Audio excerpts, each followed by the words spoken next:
Good afternoon and welcome to today's STS-132 mission status briefing. With us today is Leroy Kane, Deputy Manager of the Space Shuttle Program and the Chair of the Mission Management Team. We'll start off with some opening remarks from Leroy and then we'll move on to your questions. Leroy? Thank you, Kelly.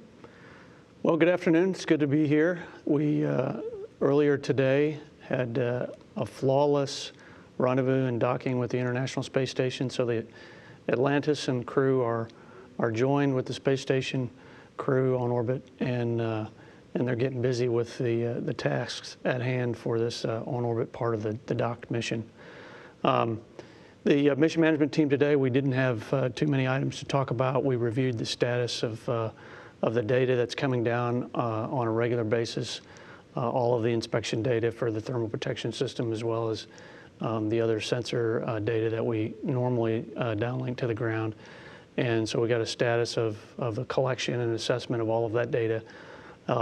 You'll recall the process here is that the assessment team will review all of the data to determine if there's any areas that we should need to do any kind of focused inspection on or to get a closer look at. And so they're in that part of the process right now. Once we get through that part of the process, then they'll go on to complete their review of all of the data, all of the areas in all the thermal protection system around the vehicle.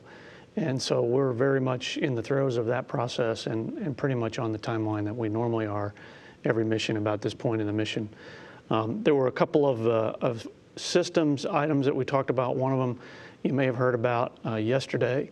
One of the thrusters in the aft left OMS pod, the left downfiring number 3 thruster, what we call L3D.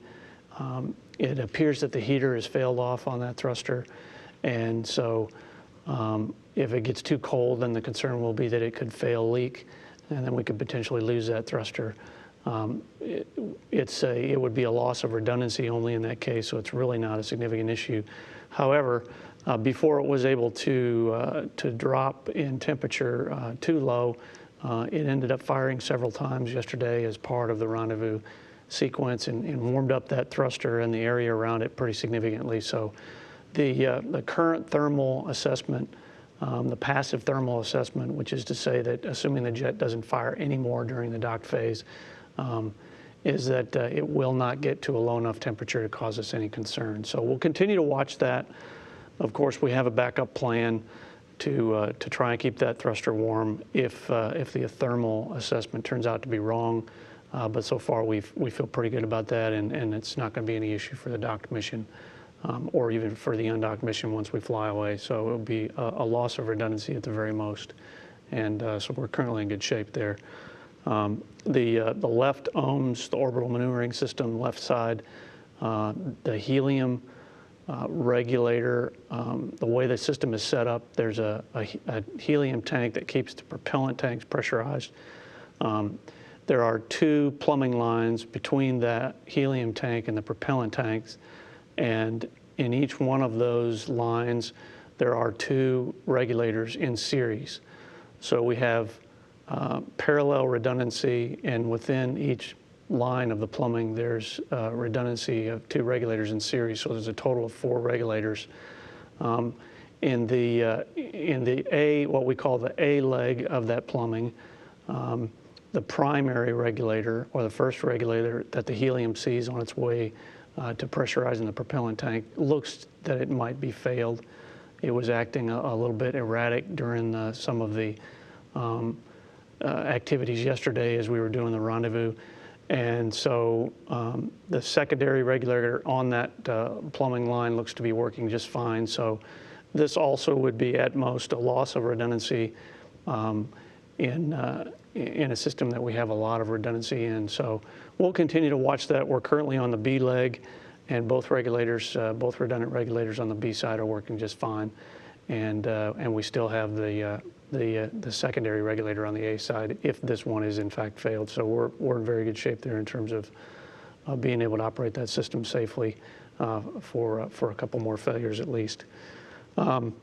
We talked about a couple of flight rules having to do with really some tweaks to the rules based on some latest assessment for the loads the docked shuttle station dock configuration. And then finally, we took a look at you'll recall the problem we had with the ITVC, or the laser imaging system that we use on Flight Day 2 to do part of the reinforced carbon-carbon inspections. That laser system that's on the end of the robotic boom, the crew was able to get some closer up pictures of that system so we could see where this cable interference might be. And we have a couple of photos I believe we brought to show. In this picture here, and of course I can't quite read it from here, the cable that sort of loops around, you can see that it is caught on, in this slide, what's coined a reed sensor. That's part of the system, of the pan tilt system.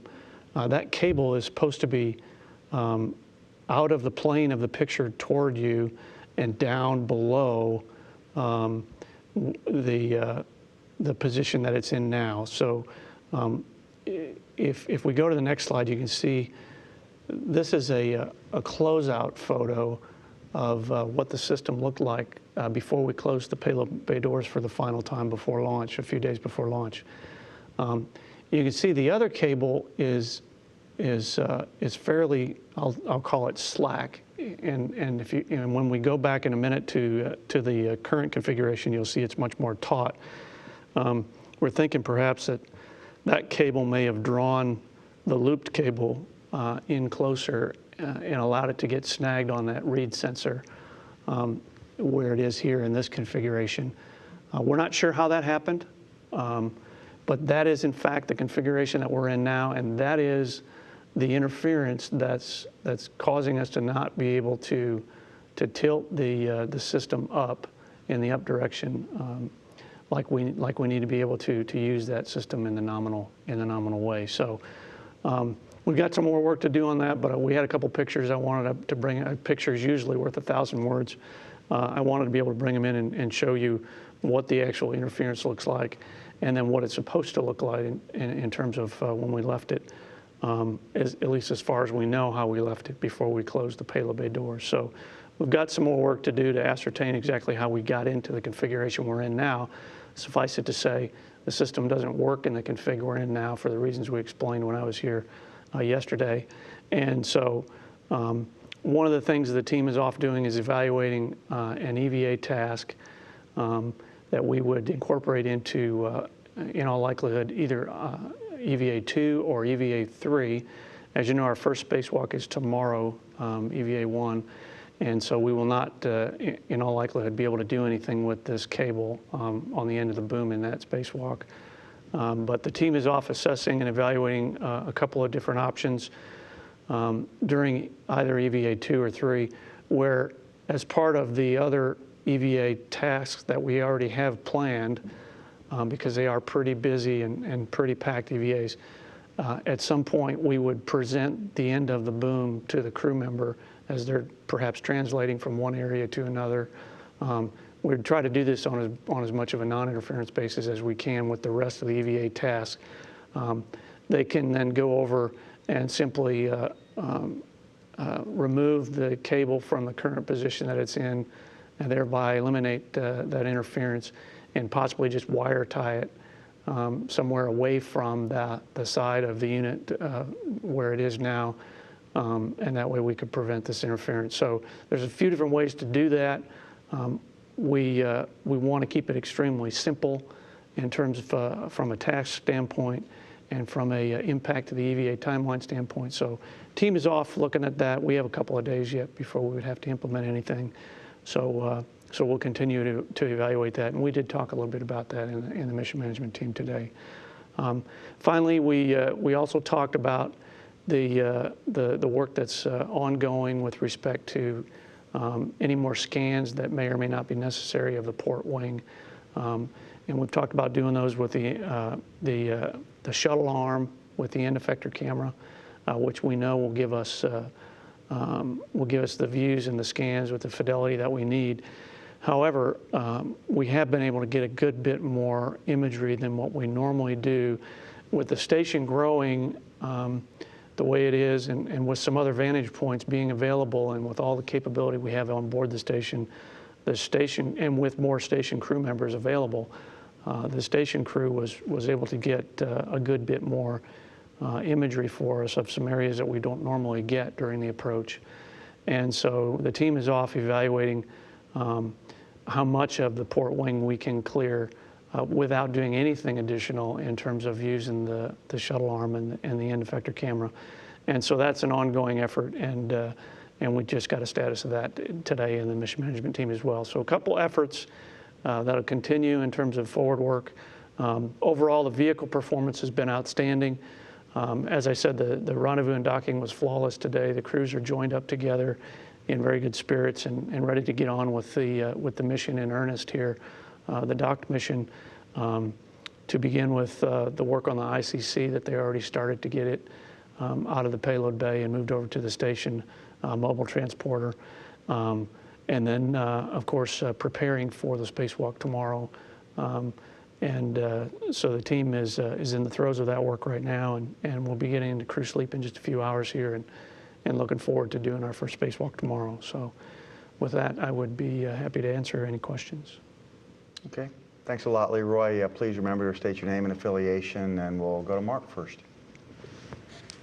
Thanks very much. Mark Carreau, representing Aviation Week. And I had a question regarding a spacewalk task involving the cable. If they remove that and wire tie it, which of the sensors is left inoperable, or is your goal to see if you can just unsnag the cable and connect everything back up? Yeah, it'll be about as simple as you can possibly imagine, which is to say that all we want to do is move that one cable from the I'll call it snagged configuration that it's in now. Physically move it away from the body of the unit and wire tie it or fix it in some way so that it can't physically move back in that position. There will be no disconnecting of cables on either end. The two cables that you saw there in the pictures, we're not going to do anything like that. We don't need to do anything like that. This will be as literally as simple as we envision it now, as just plucking that cable, moving it to a place where it's not going to interfere with the tilt function of the unit, and then perhaps using a wire tie or some kind of fastener to keep it in a position that will preclude it from being able to get back in the position it's currently in. Bill? Bill Harwood, CBS. Just a real quick follow on your inspection date. I know that right now you don't know what you have in hand yet because they haven't gone through it all. If you had to do something with the SRMS, can you give us a sense of when that might be? Sure. It won't be before Flight Day 5. Obviously, we have the spacewalk tomorrow. We're not going to do anything in terms of the RMS end effector inspection tomorrow. It's possible we could incorporate it into Flight Day 5, as early as Flight Day 5, I should say it that way. Part of the challenge is the assessment of the data that we already have in hand is probably going to take us right up to Flight Day 5.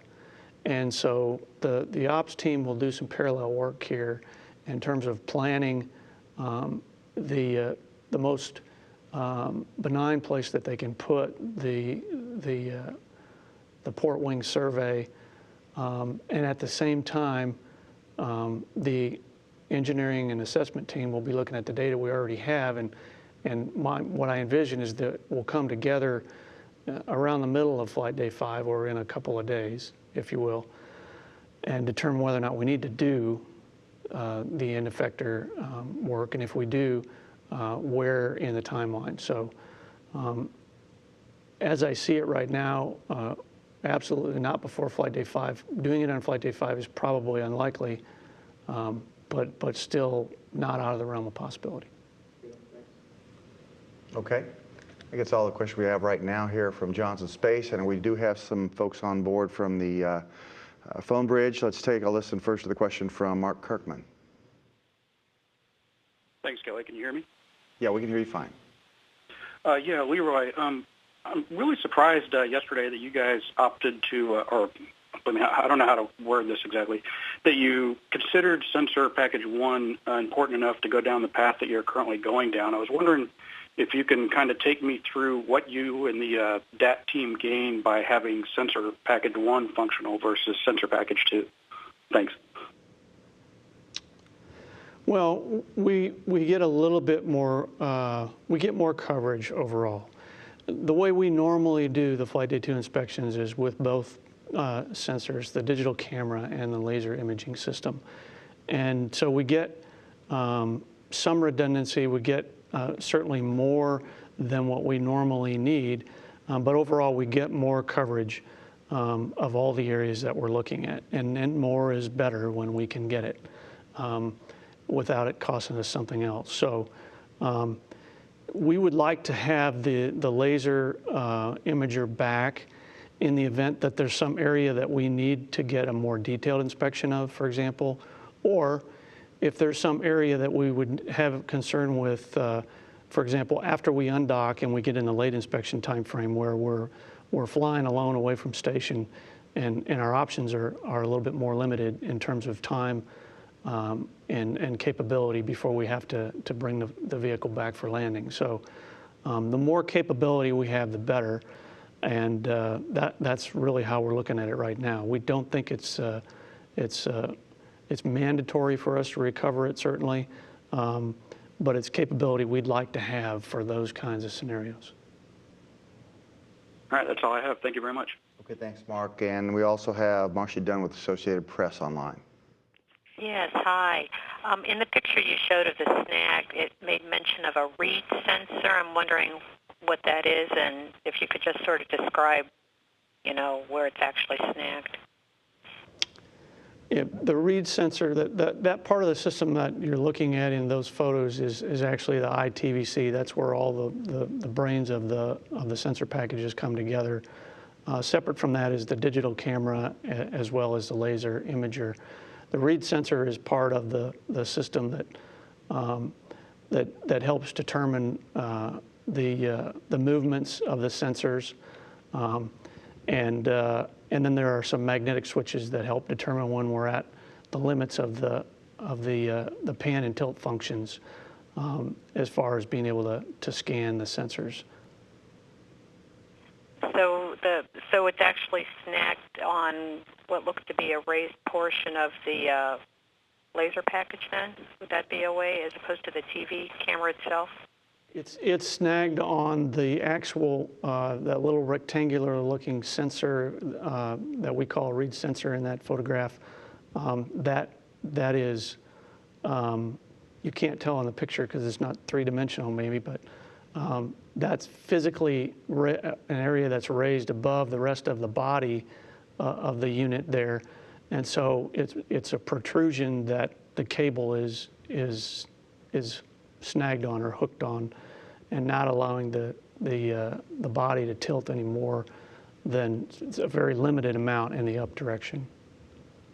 And I'm wondering, why not just try to tug it loose or free? Are there any cons to this, having them do that, besides taking away time from the rest of the spacewalk? Well, we think we've done what we can do without potentially damaging the system itself with the various manipulations that the crew has done that we did yesterday when we first encountered this problem. So if you're thinking of shaking the arm or doing things like that, shaking the boom or the end of the boom, we really don't want to do that for reasons that you could probably imagine. And as I said, with respect to an EVA task, our goal is this would be a task that would be, it would be a task that if you can imagine yourself doing this, not in a spacesuit and not in the vacuum of space, it would take you about 12 seconds to do it. And in an EVA suit, as far as an EVA task, it would probably take about 10 or 12 minutes, which is a pretty simple, very straightforward, very low risk kind of EVA task. So our goal is to keep it very simple.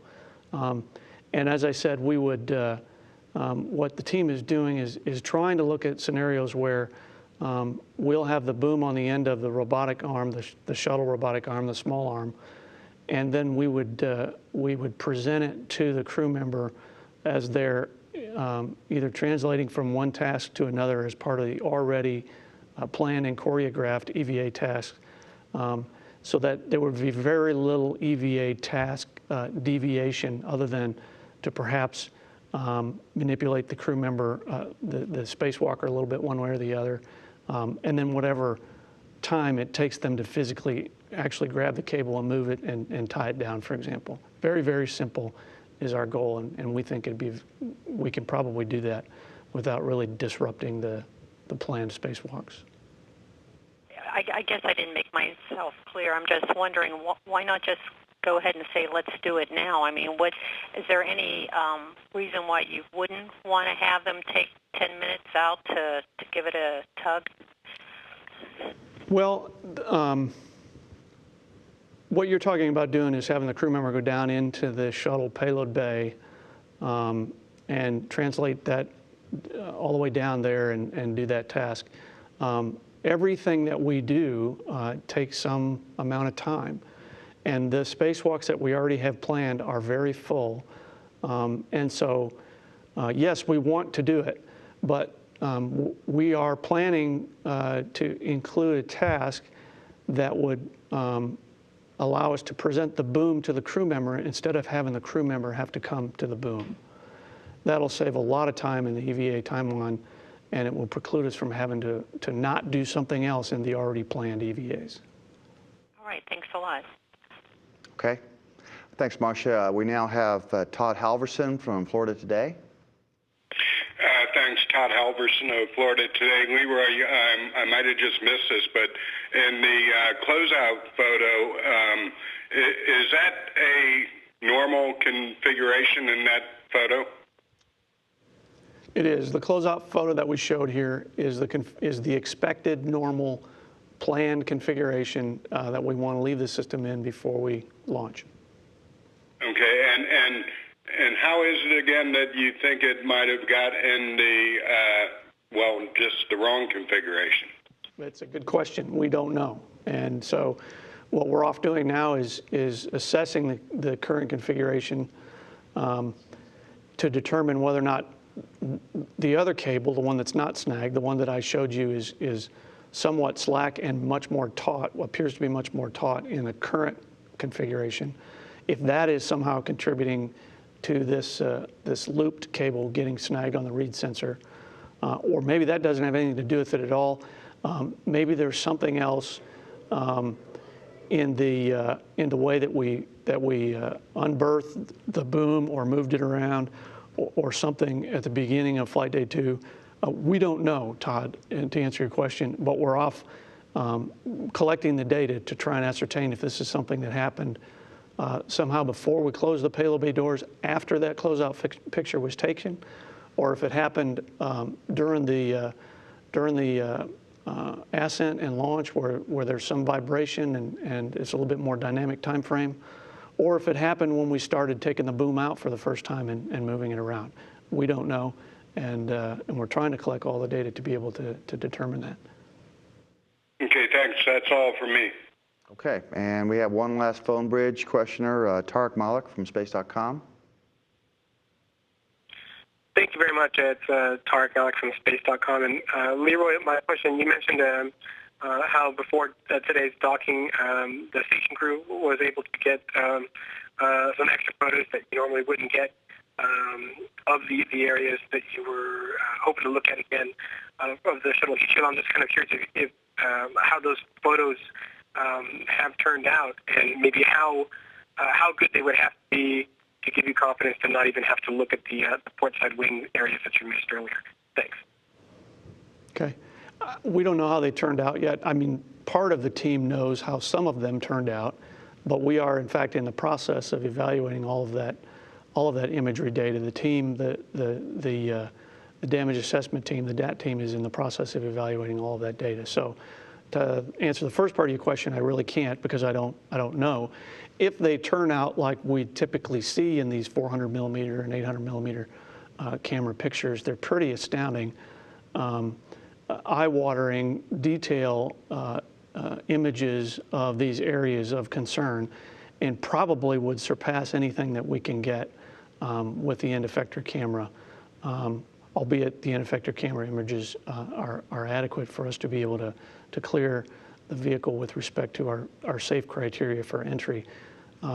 So I don't know. We're in the throes of evaluating all of that data, but we're going to for sure, where some of this additional imagery is concerned, we're going to for sure have some more imagery of some of these areas than we normally have had before, because as I said, we have more station crew members looking and able to take pictures, and we just have some more capability than we've had before. Plus, we asked them if they wouldn't mind doing that, given that we knew that we were lacking some of the imagery on the port wing, and that it would be helpful to us.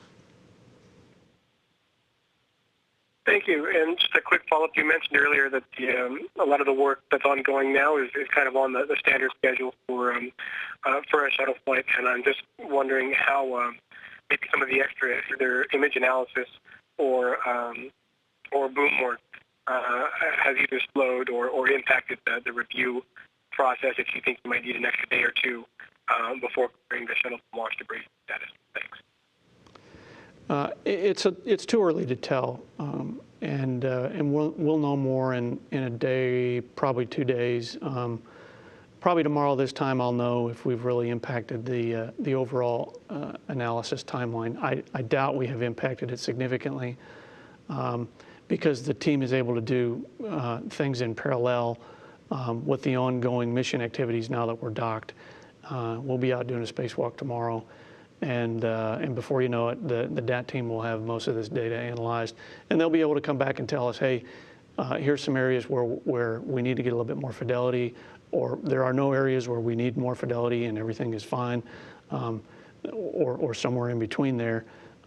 So it's a little early to tell. We may be a little later ultimately in terms of when we're able to clear the vehicle for entry. But I don't think it's going to be significant if we even are later than normal at all.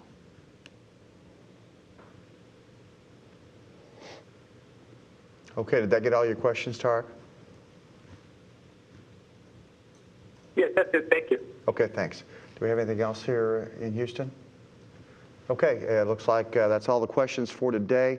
Thanks, Leroy Kane, for joining us for this briefing. Just a reminder that for all the latest information on the STS-132 mission of the shuttle to the space station, you can look at the NASA website at www.nasa.gov. And with that, we'll wrap up this briefing. Thanks for coming.